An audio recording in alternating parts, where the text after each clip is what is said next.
Yan yung nangyari sa mga biktima po ng Maguindanao Massacre, no? 10 taon. And yet nakita naman natin talaga na guilty, no? Pero 10 taon. Tapos ngayon, nakabinbin pang apela, 2 taon na. Sabi ko nga, baka mamaya 10 taon na naman na bago matapos ang apela niya, no? So sabi ko, hindi naman ganitong sistema ng ating pagbibista nung araw. Nung narito mga Espanyol na pinatutupad pa rin po sa Continental Europe, mabilis po ang kaso. Bakit? Tatawagin ng West ang mga abogado, ano bang issues natin, anong pinagkakasunduan natin, ano hindi pinagkakasunduan. So ito yung mga kailangan pruebahan. Ang gagawin ngayon ng abogado, ikaw, nung judge, ikaw abogado, amin ito. Amin itong report nito, amin yung affidavit nito, amin na. Submit. Eh nung nakita ko po, yung isang bista sa Europa, isang araw natapos.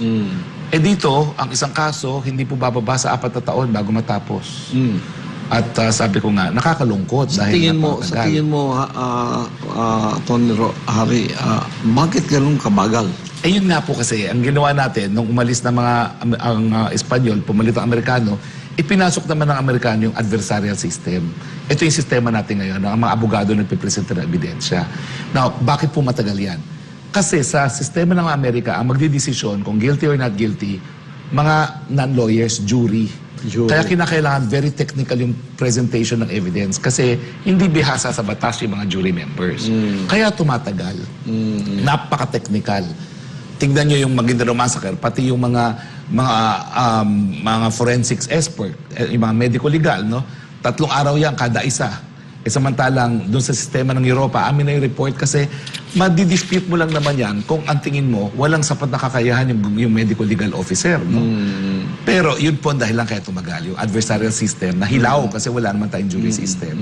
So ang aking solution, bakit hindi tayo bumalik doon sa ini-implement ngayon sa Continental Europe na for 350 years, ini-implement dito sa Pilipinas. West na ang kukuha ng ebidensya. Alam nyo sa Espanya hanggang ngayon, ang tawag sa mga prosecutor, judges. Kasi although sila ang magpapatunay na nalabag ang batas, sila na rin ang kukuha ng ebidensya. At wala nang masyadong formalities kasi abogado ka naman eh. On the basis of the affidavit, alam mo kung hearsay, alam mo kung no basis, alam mo kung talagang kinakailangan na may qualification bago magtestigo. Alam mo na yun eh. So, sa Europa ba, jury system din? Hindi po. Sa Continental Europe, ito po yung sistema na inquisitorial. So, ang sinasabi ko, bumalik tayo sa inquisitorial. Pero tingin ko po, kinakailangan ng pulisiya isang batas para magsimula po nitong bagong pulisiya na West na ang kukuha ng ebidensya. Pero sa akin po, hindi katanggap-tanggap talaga na napakatagal. Hindi po mawawala ang unang-una, patayan. Bakit? Kasi sa tagal, yung mga galit, pumapatay. Pangalawa, hindi po talaga mapaparusahan ng korap kasi napakatagal. Alam niyo po yung ombudsman, naku, yung mga kasong sinampa ko sa PhilHealth, hanggang ngayon walang nangyayari. 3 taon lang nakakalipas. Hindi po pwede pong ganun. Alam mo, kapag ikay korap, wala kang katakot-takot dahil alam mo, siguro 5 taon bago gumalaw sa ombudsman yung preliminary investigation pa lang. Preliminary pa lang yun. At pagdating sa Sandigan Bayan, sila po yung merong pinakamatagal na panahon paglilitis.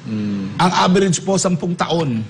Oh my God. Kaya naman kung ikay kurat, tawa ka na lang tawa. By the time makonvict ako, patay na ako. Pwede ba yan? Hindi po pwede yan, no? Kailangan ibalik natin yung takot sa puso at isipan ng mga kurap at mga kriminal sa lipunan.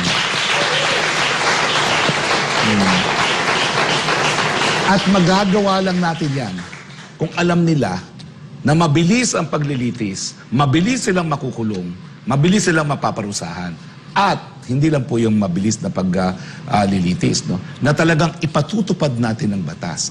Eh dyan po yung weakest link natin eh. Kasi hulihin man ng pulis, eh ayun nga, Maguindanao Massacre, 10 taon. Hanggang ngayon, hindi pa pinalang desisyon dahil nakaapila. That's the weakest link, the judiciary. I'm so sorry. Alam mo, papalag po ang judiciary dito sa proposal ko. Kasi sasabihin nila separation of powers. And we have jurisdiction over the practice of law. Hindi ko tinatanggal yan. Pero meron din tayong batas na speedy trial law. Hindi ibig sabihin na palibasang sila ang merong jurisdiction sa practice of law, hindi na maghihimasok ang taong bayan sa pamamagitan ng kanilang representante na sisiguraduhin na mabilis ang pagbibigay ng katarungan. Pero ako naman po naniniwala ako makikipagtulungan po ang ating hukuman. So, paano mong gagawin yung 3-day? You will make it as a legislation. Batas po yan, Batas. sinasabi ko. Gagawa ka ng batas. Ang pulisiya natin, mula ngayon, bibigyan na natin ng karagdagang katungkulan ang lahat ng mga magistrado. Sila na ang hihingi ng ebidensya at hindi sila passively natatanggap ng ebidensya. Yun po yung pulisiya na kinakailangan buuin ng Kongreso. So, itong ating pamamaraan dito, ma-overhaul lahat yan. Ma-overhaul po. And for the better, can you imagine? 3 days tapos ang kaso. Tapos ang Pag merong may utang sa'yo, bakit tumatagal? Kapag merong sum of money, ang issue lang naman, nagbayad ka ba o hindi?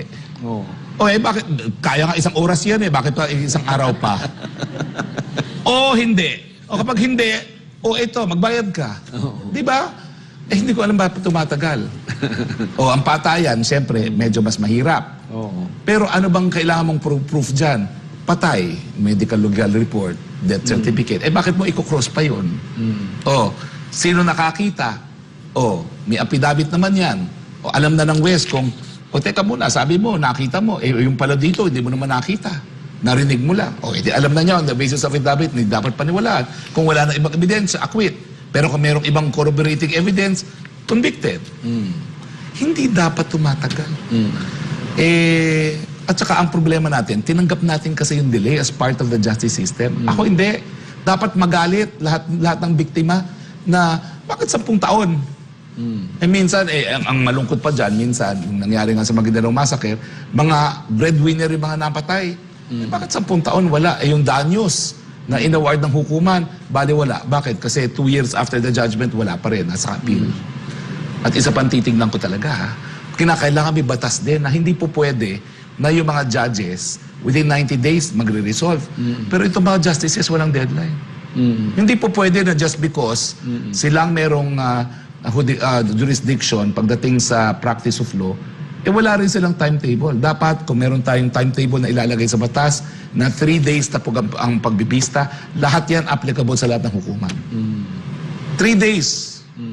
Kung hindi nyo kayang gawin yan, huwag kayo mag-west. Manap na ibang trabaho. Diba? Pero ang masasabi mo doon sa jury system ng Amerika? Well, maganda po yan kung mataas na yung level ng ating economic development at hindi madaling mabili ang mga huwes. Tanggapin natin. Kung ikay mahirap, mayaman yung nasasakdal. Nandun yung temptasyon, bayaran na lang kita para ang decision mo para sa akin. Sa Amerika, ganun ba nangyayari? Hindi naman po. Kasi nga po, mataas yung antas ng kanilang Pero yung economic ibig kong development. sabihin, ganito yun. Halimbawa, nakusahan kita. Tapos punta ka ng prosecutor. Kinuha ng FBI, punta ka ng prosecutor. Gagawin lahat ang akusasyon sa'yo. Tapos magko-close door meeting. Tatawag ng jury. Tapos magbobotohan. Hindi mo alam, inakusahan ka na. Hindi mo alam, indicted ka na. Tama po. Yun po yung tinatawag na grand jury. Kasi dalawang pagkakaiba po yung jury system. Doon sa determination ng probable cause, sa atin, piskalya lang gumagawa niyan. Pero sa kanila, ordinaryong mamamayan din. Hindi ba, Tapos sealed po ang ginagawa nila sa Amerika. hindi ba injustice yun sa... Kaya nga po kalokohan, bakit tayo sunod-sunod sa Amerika? Akala natin lahat ng ginagawa ng Amerika That is injustice system. Correct po. Hindi Kasi justice bakit? system yun. Kailangan at every stage of a litigious proceedings, merong right to be heard. Kaya nga tayo dito sa Pilipinas, yung preliminary investigation, meron kang karapatan na marinig. At kung hindi ka binigyan ng preliminary investigation, ground yan para ma-dismiss sa hukuman. Walang ganun sa Amerika. Kaya nga Pilipinas. Biro mo, Bakit tayo gaya-gaya sa Amerika? Di ba? Hindi mo sealed, hindi mo alam, ikaw yung nakausa na, hindi mo alam. Pupusasan ka na lang, papasukin ka sa bahay mo. Is that not injustice? Kaya nga po sinasabi ko sunod-sunod tayo sa Amerika, akala natin perfect America. Ayan, palpak. Bakit sila may ganyan? Ngayon, nagtatanong kayo, bakit mahina ang criminal justice system sa Pilipinas? Palpak. Ginaya natin sa mga Amerikano. Di ba? Di ba po? Gawin natin yung kung may luklok ka dyan, yun ang una mong gagawin. Yan po isa sa pinakauna kong gagawin talaga. Very good.